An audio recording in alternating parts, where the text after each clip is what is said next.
Welcome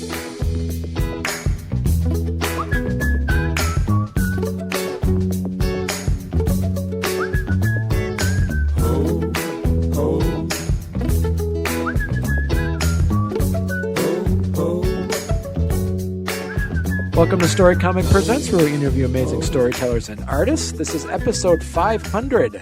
I'm your host, Barney Smith of Storycomic.com, and we're excited to have with us the internationally acclaimed and celebrated CEO and founder of Gigabyte Magazine, Barney Smith. Bernie. Hey, how you doing? Good. How you doing? All right.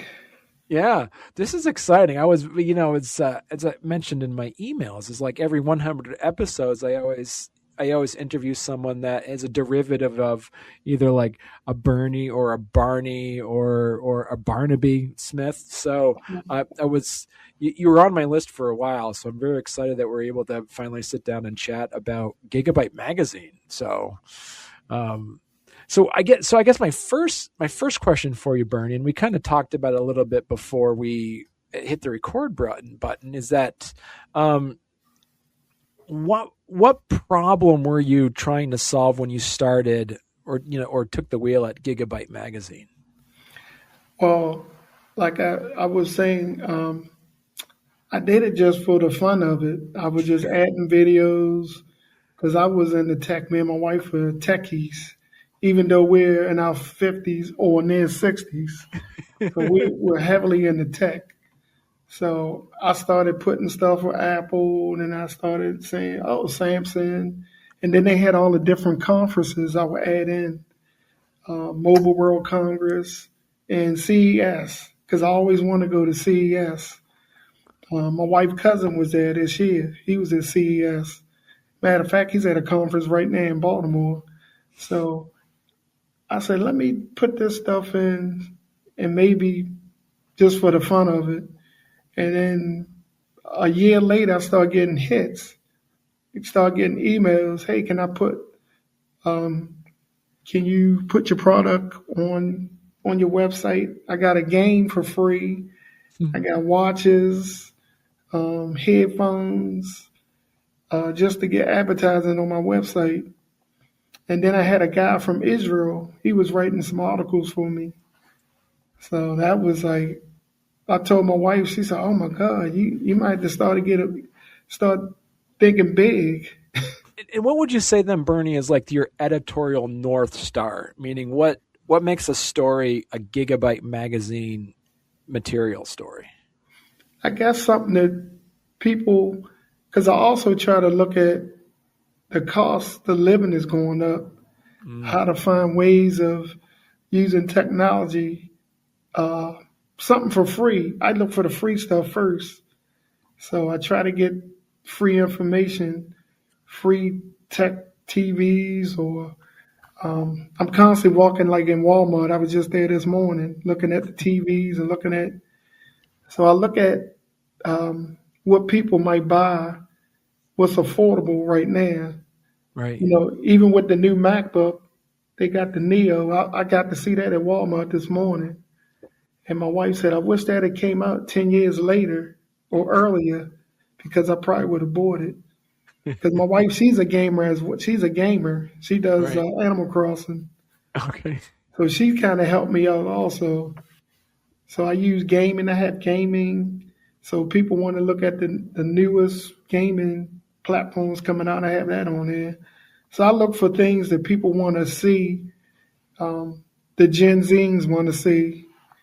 As you mentioned, covering technology, there's literally something happening, an update at like every hour, it seems like. So when the tech news kind of gets noisy, how do you decide, what's a signal and what's a distraction?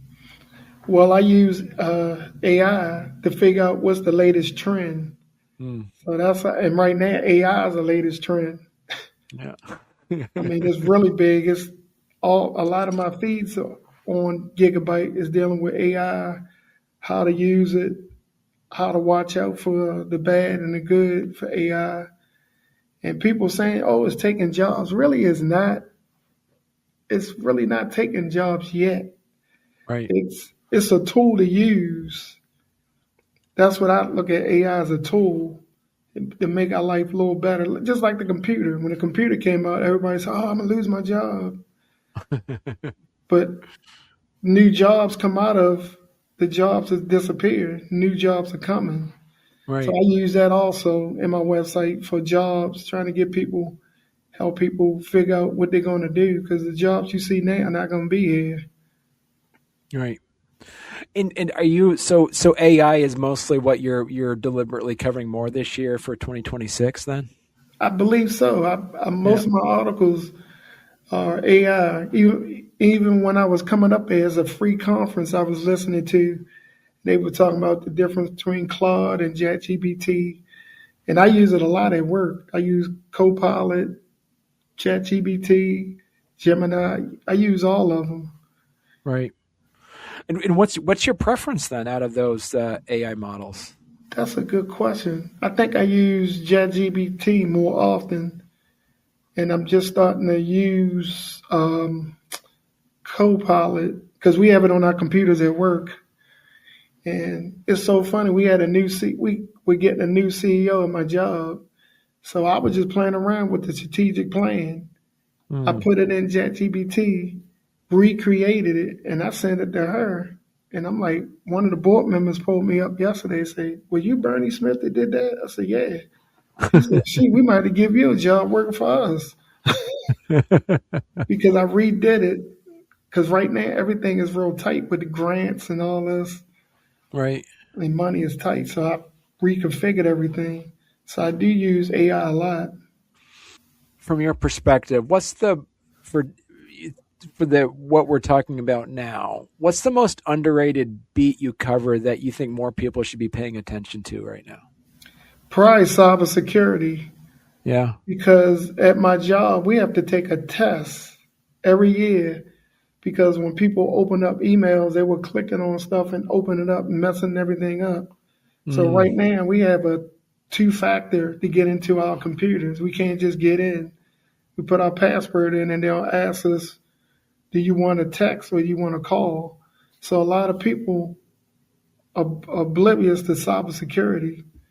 You know, even my mother, she knows anything. My wife is the one. She's taking classes dealing with cybersecurity, and she keeps me aware of what's going on. So I Right. think that might be the biggest. You know, you got to watch out for the email because now people use the emails. They can use AI, and it doesn't have incorrect words like we were taught when we first took the test. They look for the incorrect words, but you can spot it out if it's asking you do it now. Then that's a red flag. It's pushing you. You got to do it. So they told us to contact the help desk and let them know. So what's your like the stop scrolling test? How do you know when you've had a headline or an angle that lands that you see that people stop and check it out and see it and read it? I think I look at the number of hits Mm.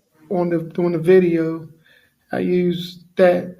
And certain creators, CNN is CNET is real big. The one I use, CNET, ETA Prime, because he builds computers and creates stuff. There's another guy out of California. He is a big creator. He started small. He got hits. He had interviews with Tim Cook. I mean, this guy. And then I got another guy who unboxes stuff, and he lets you see what the new latest technology that's coming out. So I'm ready to rebrand Gigabyte, and I'm gonna be doing some other new stuff. I might be teaching classes on Gigabyte. Mm. So that's what I'm working on to monetize the website. Okay. And what would you say then, from an audience perspective or a reader perspective? What's the biggest misconception people have about running an online magazine in 2026? They think it's real easy to do. It's a lot of work. It's just creating a web page was a lot because I Right. do have like I use WordPress, So I have templates. I can change it around, make it look different. Mm. I have different customized banners that I change. I try to change it once a month. And different conferences, I put different banners. Okay. And for Christmas, I have a Christmas thing. So it's not easy because there's a lot of work behind the R- scenes creating a web page. Right. And so also too is like how do you build trust when audiences nowadays are trying to assume everything is sponsored or fake or exaggerated? That's kind of hard because Right. I've been doing this for a while. I haven't gotten any negative. I've been getting a lot of positive. People want to write for me, and I've been getting resumes come to my mailbox. I get tons of resumes. Oh wow! Because I had Yeah. a couple other companies, and then I'm working on creating another. Like I said, creating more web pages. Even I think the day my wife is going to do. She's doing Animal Crossing, so that's going to be her revenue. She's doing making T-shirts and stuff. Nice. And she'll be 61 this year. Okay. She's Yeah. doing Animal Crossing. So it's funny when you were saying about your wife. Everybody think my wife's Hispanic. Or when I was in New York, they thought she was Muslim. And Oh I'm saying, yeah. no, she's a black woman. But the way she looks odd. That's when I first met her in college. But she's doing tech too. We both doing. I'm gonna revive certain things. COVID took down my gymnastics Yeah. because we were teaching kids STEM Yeah. education, and it just knocked me out. So what I said was I was going to take STEM and create a magazine out of it. Okay. So that's Wow. already on ChatGPT. Already figured out. Just got to do the domain name and all that, and that's going to be done today. Okay. Well, so let me ask you then too then Bernie is like what would you say is like can you recall like what one of the stories that you put together that you're particularly proud of because it was um because it still remained interesting? Uh, I think it was one about blacks in technology. Okay. Um, it was one I just did. I didn't know it was a black guy helped with AI. I didn't know that. I found that on YouTube. That was like maybe a couple months ago. And they talked about it on TikTok. So I went and found it on YouTube. And I was like, wow, this guy helped with AI. He was a mathematician and he helped with create AI. But the way he did it, he didn't make it. AI is something that everybody really needs to learn and read up on because, and right now I'm in the library and they got AI for dummies. So they got plenty of books here you can read, you can borrow. And I just read up on everything dealing with AI because it's out there. It's nothing you can do. Right. I mean, And so too is like Bernie the magazine lists Baltimore, New York, and DC as the places that it's based out of. So how do those places kind of shape your point of view on tech? well, DC is more the policy. You Mm. know, I was a volunteer at the White House during the Clinton administration. So I did that from 93 to 97. So that's another thing. I ran into the tech guy who was at the White House and we used to talk a lot. So I got a feel on for the policy. So DC is the policies for technology. New York is the finance. Mm. New York is the financial capital. So that's where all the everything is financed through New York and Wall Street. And Baltimore is my home. So I was trying to make Baltimore like a tech hub here, like a Silicon Baltimore, Silicon whatever, to Mm. bring more jobs here. And so do you see tech trends differently because you're not living inside the Silicon Valley echo chamber then? Well, I know California's expensive to live, and I know that for a fact by talking to certain. I have a friend of mine lives in California, and he was a director, and now he's living in. I don't know. He's living in a trailer. So it is different trends. I think everybody's kind of moving out of California and they're moving, wherever I guess is affordable. And where I think most of the people moving down, like in Texas, some of the tech people moving because it's cheaper. But Baltimore is like right in the Goldilocks. You're not too hot, not too cold. Mm. Because the further you go up, New York is expensive. And DC is expensive. So we're right in the middle of harder tech because we do have a lot of tech companies here in Baltimore. Matter of fact, I got one across the street from my job, Waymo, the autonomous vehicles picking up people. They have an office across the street from my job. So I follow everything. Right. And I look at China, it's like, to me, I hate to say it, if I didn't live here, I would move to China. They're in the 22nd century. Right. Here, it's like we're in the 20th century. Our politics is killing us. Right. I mean, we keep going backwards. We get a president, he takes us forward, and then we get a president, he takes us backwards. Right. And we're not moving forward. The jobs are disappearing. The job numbers, I do follow them also. I put them on the website because the jobs are just, I don't know what's going on. Right. And that could be something in the near future that the kids in Baltimore, they say their grades have fallen so badly after COVID. Mm. The reading and the math scores are terrible. So I don't know what they spend billions of dollars on education. I don't know what's going on. I think it starts at home. Right. Parents are not teaching the kids because the teachers can't do it all. Well, hey there. If you're enjoying our podcast, don't forget to subscribe on YouTube or leave us a 5-star review on your favorite podcast platform. Your support means the world to us and helps us keep this show going. We love hearing from you, so any feedback is welcome.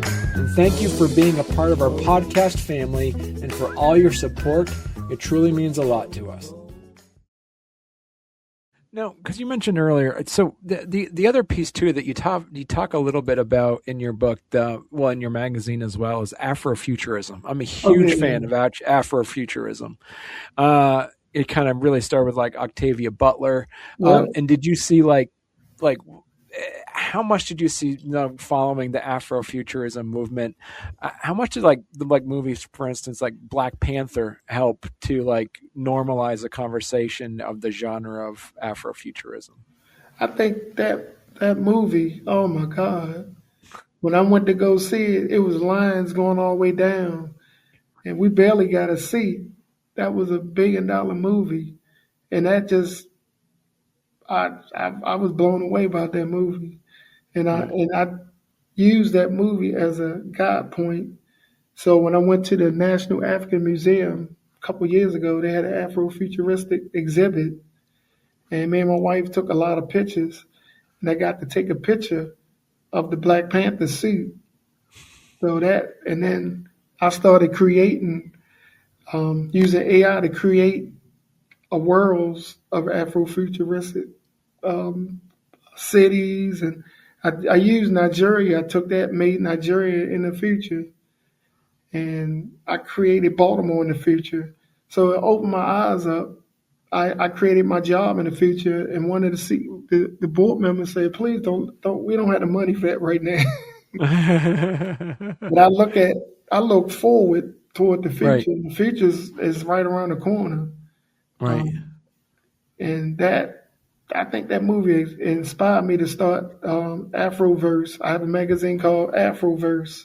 Right. And it has everything dealing with, like I said, black horror, comics, sci-fi, fantasy, and I work on that all the time. It's so much Right. I do.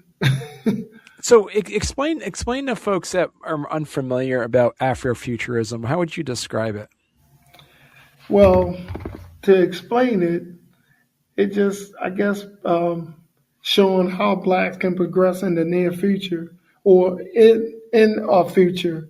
Because I Mm, created a planet just like something out of Star Wars. I got short stories I created. So when I think about it, it's just the blacks in the future, what we can accomplish in the near future. right. That's pretty much. Well, I got a definition for it. Let me see if I can find it because everybody has a different definition for it. Let me see.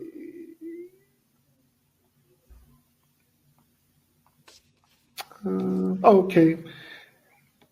It's a cultural movement that uses speculative fiction, technology, myth to explore the black experience across time, space. It's a tool to reclaim and erase past and hack liberated future. So that's one of the definitions they gave. Okay. Yeah, I'm looking at your going to your site, that afroversemag.com. Your art Yeah. gallery's got some beautiful images. And I use that. I use AI to create them. Yeah. And my wife's like, how you do that?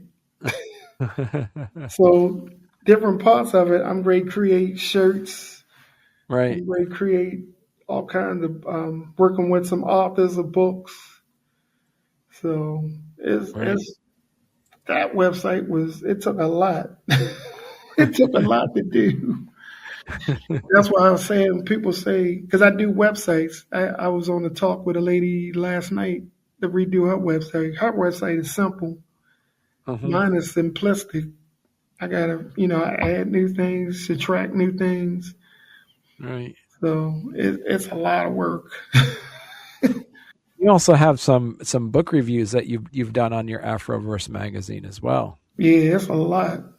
Yeah. I had to. It took probably about two. It probably took 2 or 3 days to do that website, Wow.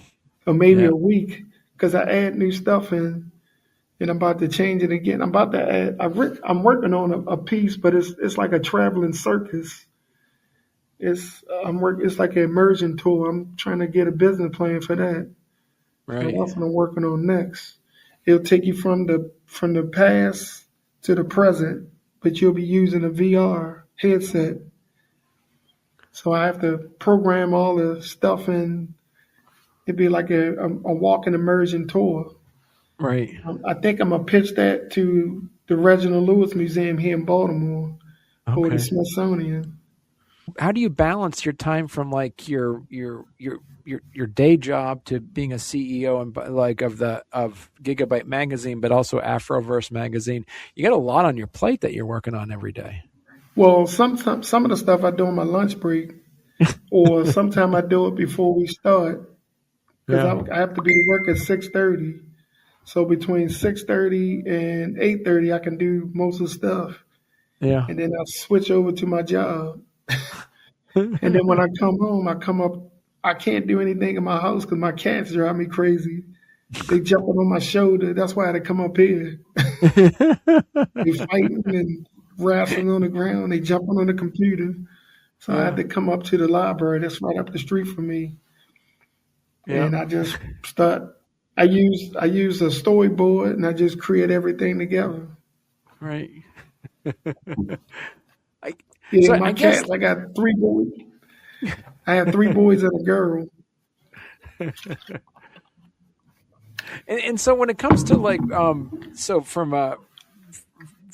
your perspective with like your magazines that you've created, what would you say is what's one growth move that worked better than you expected? I think.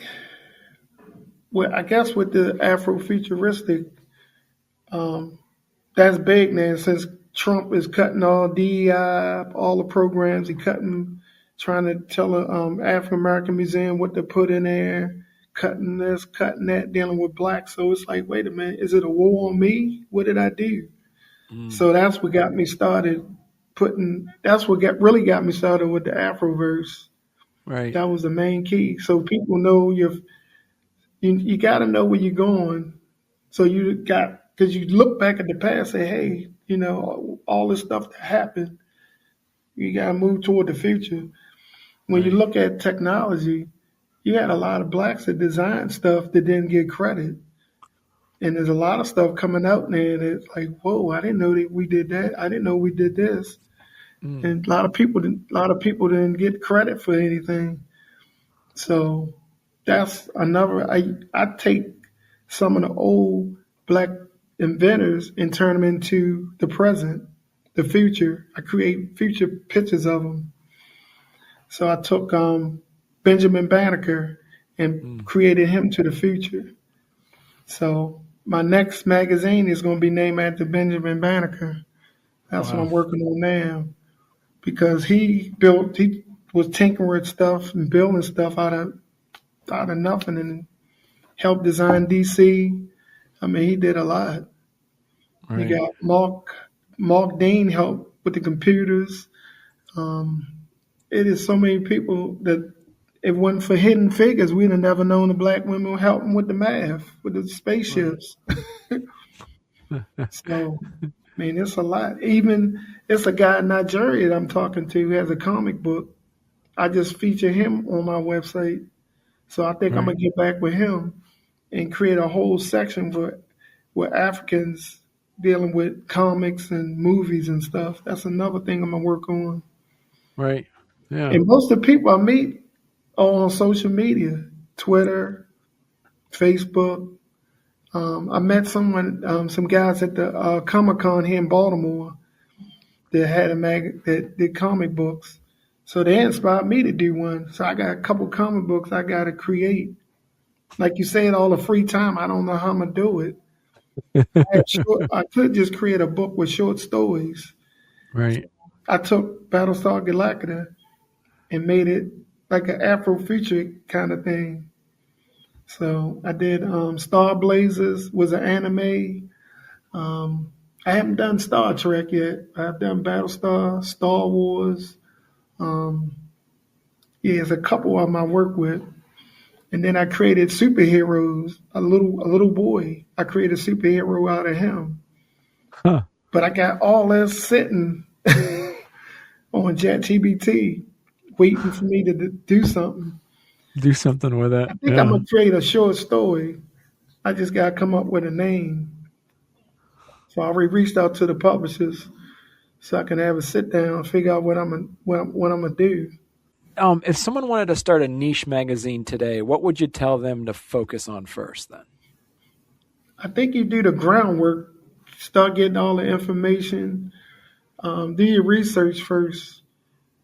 Use Gemini, ChatGPT, start doing the research, because there's a lot of stuff out there that people don't realize that we don't have a magazine on.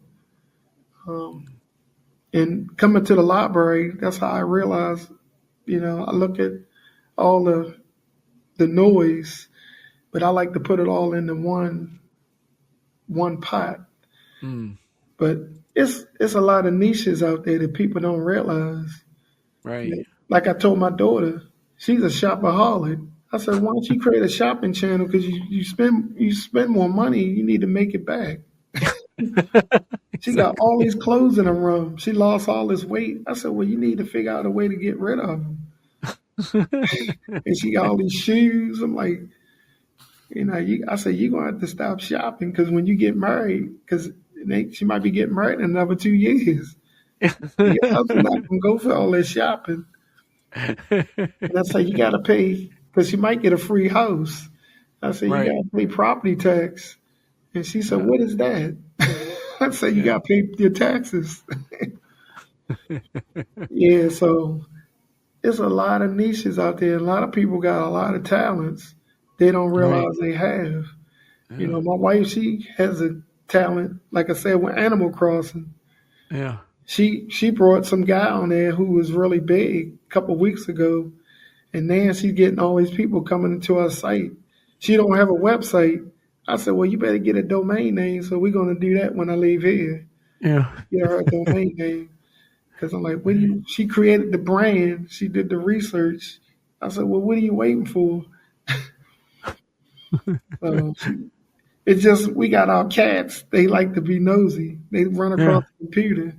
Because she got a gaming computer. I gave her my laptop because hers went up. And I went and bought another one. Right. So she's big into gaming. She's Yeah. great work doing the Animal Crossing. Yeah.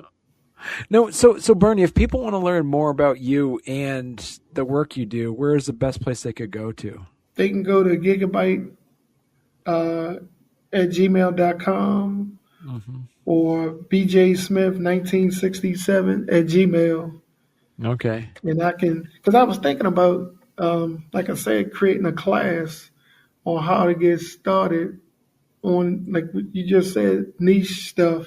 There's a lot of stuff out there people just don't know about. Right. And once they find out, like, oh, because the streaming income, it's big. Yeah, that was a lot of work for that. Right. And we went Yeah. When they to, go. and Yeah. we went to, I was invited to a meeting on Capitol Hill for STEM education. And I was blown away when the woman was saying, we have to sneak science in. And once the meeting was over, I said, man, what do you mean you have to sneak science in? Mm. Because they's too busy taking tests. They're getting the kids prepared for a test. And I'm like, oh my God. Right. So from K to the fifth grade, that's where I'm trying to work with the kids from K to the fifth grade, because that's really big. That's where the kids say, oh, I want to go into science. Once they get past the middle school, you lost them because Right. they so into other stuff. They're not even thinking about um, science. Right. Because that I was big into science when I was little. Me and my friend won third place in the science fair in high school. So that Right. really got me started. And I was a straight A student in chemistry and all the different sciences in high school. And I was going to take computer science. I don't know why I didn't. I went to political science, which I shouldn't have. But I'm redoing myself with the computer science because you can use AI to do all your coding, Right. or you can use Base 44. Base 44, you can create, just tell it what you want, it'll create the app for you. So I use everything. Even in my age, I'm 58. I'm learning every day. I Right. mean, I use LinkedIn Learning. We have it on our job for free. I take all the classes. I got all certifications in prompt engineering, and I'm working on the big thing is the SEO. That's what I got to really work on, and then I want to work on marketing online. That's the next big thing I want to start working on for 2026. How to market everything. Because I have Mm. a friend of mine. I put him on the website you're looking at, and I can get a free. He has a gaming um, experience store downtown Baltimore. And he Okay. said, "Oh man, you can rent out the space for free." I said, "No, I'm about to give you something." That's him Right. right there. I Yeah. said, "I got to give you something." So he has a lot of. He went from a small store that was falling apart to this long, big store. And I was Wow. so. I told him if I ever come into some money, I like to partner with him because I would like to put a store out here in the county. So Right. because that's the kids love gaming. If you can get Right. them involved in that, that can get them good at doing math. That's what a couple people teachers I was talking to, and I know the historical black colleges just started doing like a gaming Right. as a sport, esports. So that's big, and I think I might get in that next. Have an Right. esport league here because you got to get the kids motivated. Because Yeah. one of the bad things here in Baltimore is the teen crime is going up because they don't have nothing to do. Schools, schools is almost like a daycare center. I mean, the parents drop them off, and that's it.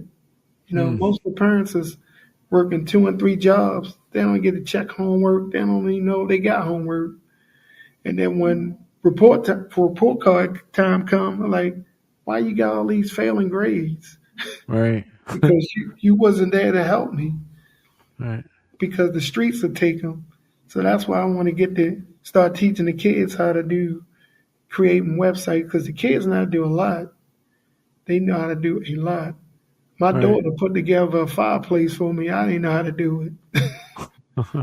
She just said, give me the thing, and she went and put it together. And her teacher was always saying her math, she was not doing good in math. I said, well, she did good putting that fireplace together last night. And they said, Gabrielle did that? I said, yes. I took a picture and I showed them. Right. She put the thing together. So I want to inspire the youth, because somebody's got to do it. I mean, I want to. This website not even about money. I'm more of a social entrepreneur. Right. I'm more trying to give back to the community and give back to the state, give back to the city, and then make sure that people have sharing information that's important to them. So because I've run into some kids. I remember Mr. Barney. I'm glad I talked to him. He showed me the right path. I'm like, wow. I ran into a young lady worked at CNN. Remember me? So basically, the best place for people to go to learn more about you and your work, Barney, would be going to gigabytemagazine.com, because on there you have links to STEMnastics LLC. Yeah. You also have links to your Afroverse magazine there as well. Yeah, they can reach out to me. And, even now with you talking to me, I'm like, wow, I can create a class. I didn't, just talking to you, creating a niche, a class to teach people how to get started. Right. Because it's a lot of people talking about it. Some of them, it's a step, it's a process, it's a lot of work. Right. And most people think, I'm gonna make $1 million. No. Even the guys who it took them years to do it. Yeah. My wife, she got 30 followers. She's like, I said, well, you got a long way to go. Because she's got, I think it's 1,000 followers on YouTube. So, and I think Facebook is trying to grab people now and bring them on that platform to make money too. Yeah. Yeah. Perfect. Well, listen, thank you so much, Barney. And listen, when you get your comic book coming out, make sure you come back on and we'll talk about your comic books too. Oh, yeah. It's a lot of work.